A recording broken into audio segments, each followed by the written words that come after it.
When you're cycling using IVF, you want to know that the eggs and embryos that resulted from your procedure are kept in the best possible environment so that they develop safely until your transfer.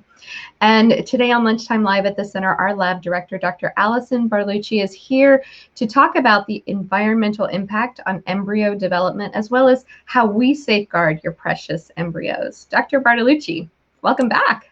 Hi, thanks for having me. It's good to be back. Yeah, so our lab is handling the most basic components of life, precious. How does the environment of the lab affect the eggs or oocytes and embryos? So the environment consists of the air, the dishes, everything that, surrounds the embryos. And it may or may not be intuitive to people that embryos are super sensitive to everything that they're surrounded to, that they're exposed to. So it is one of the, if not the most important things to consider when setting up an IVF lab or, look troubleshooting and things like that. What is always interesting to me is people say, why are embryos so sensitive? Because we always talk about how, they're resilient, they can live in culture, but, that is all true, but they're also very simple in terms of their cellular structures. So unlike us who have, lungs and a respiratory system and a liver that works to filter out all of these things that we're exposed to every day, the embryos don't have that. So anything, even things that seem benign, can, if they are, if the embryo is exposed to that, that can attach right to their DNA and really interfere with their development. So what types of factors, what factors are involved?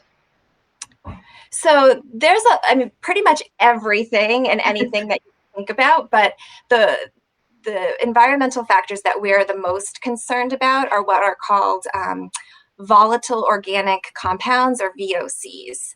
So these are gases that are emitted from pretty much any liquid or solid. So it can be something that's like pretty obvious, like if you're paving the pavement. So VOCs from asphalt, or VOCs from exhaust fumes if your IVF lab is near a highway or something like that. But they can also be something more less obvious, like perfumes, lotions, furniture, cleaning products. So all of those things emit toxic chemicals or chemicals that are toxic to embryos, but we deal with every day and don't have any problems with. Yeah, even things like carpets, right? Yes.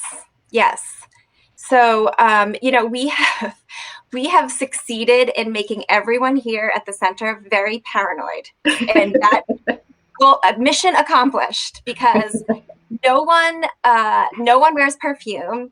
No one wears any sort of scented lotion. We do allow deodorant, you'll be happy to know, but not anything that has strong smells. And then anytime there's any new cleaning product that is being thought of, like if there's a spill on the carpet or a new carpet's being installed, everything has to get cleared by, well, it goes to me, and then I send it to a group of experts that look at it and make sure that there's nothing in there that's going to disrupt the embryo development.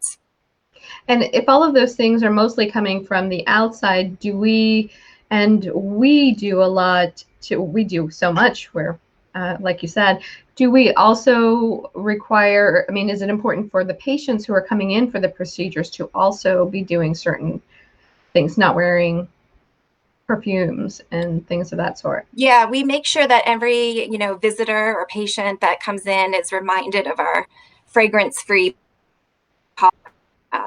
and it's not just because we don't like perfumes. There is a really good reason, and it has everything to do with the embryo development. Yeah, really good reason for that. So does this also affect frozen embryos and eggs? Oh, that's a good question. So the eggs and embryos that are currently in the liquid nitrogen frozen are probably pretty well protected from any sort of toxins, because they are all biological activity has pretty much stopped, and they are essentially cryopreserved. But as soon as we were to thaw them, anything that was in there that we would have maybe captured at the time of the freeze will then be thawed. So while they're in storage, in being frozen, they are pretty well protected. But anything that they were exposed to before or after, obviously, they would be susceptible to. Okay. And so we've implemented a lot of different policies, procedures, technologies. What have we done to make sure, what are some specific things we've done to make sure that, you know, everything is kept safely?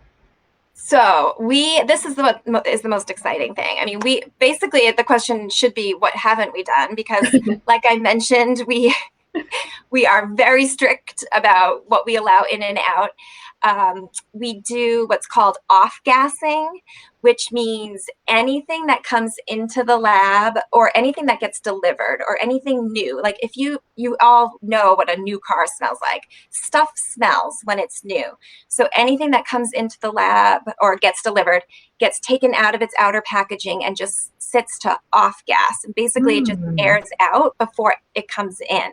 And that includes any new equipment, dishes, anything that we use, obviously, with embryos, but even furniture and scrubs and stuff like that.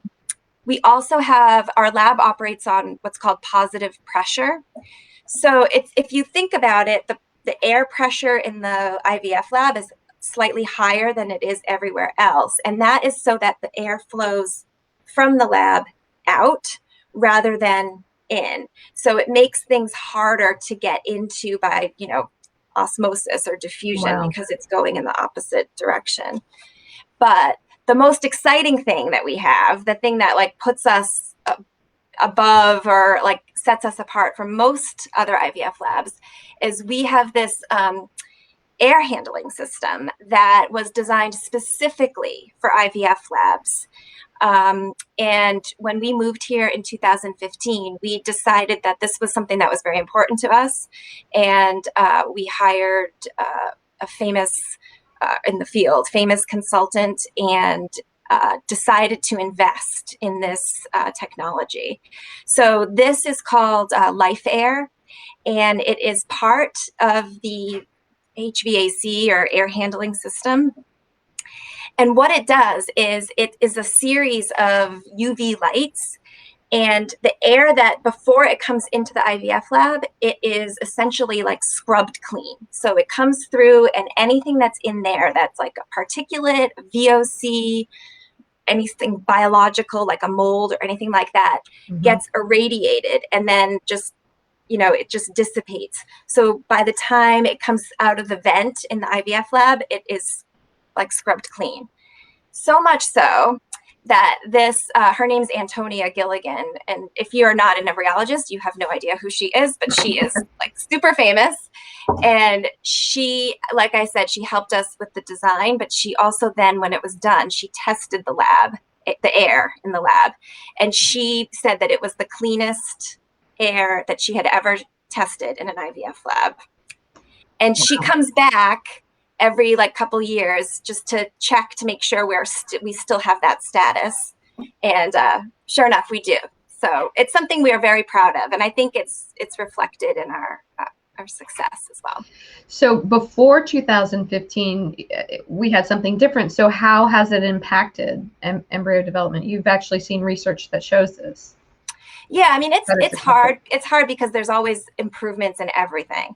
But since we have added this technology, we have seen an incredible improvement in blastocyst development. Most of our patients, we take everyone for the most part to the blastocyst stage, and most patients make blastocysts. So although the patient factors are always the most important, having a good lab is what they need to get to that point. So we're seeing good blast development, where our pregnancy outcomes just improve, every year. So we do feel as though this is largely in part because of the quality of the air. Yeah. And just for patients, blastocyst is what stage? Day 5, 6, or 7. So they can last for 5 days, and and I think it'd be, if I were a patient, I would think that it would be really great to know that they're in safe hands. Yes, absolutely. That's what we think too. I mean, the embryologists in the lab always, I know that we all kind of personalize it. So we would, if this is exactly what we would want for our embryos or our family's embryos. It's fascinating.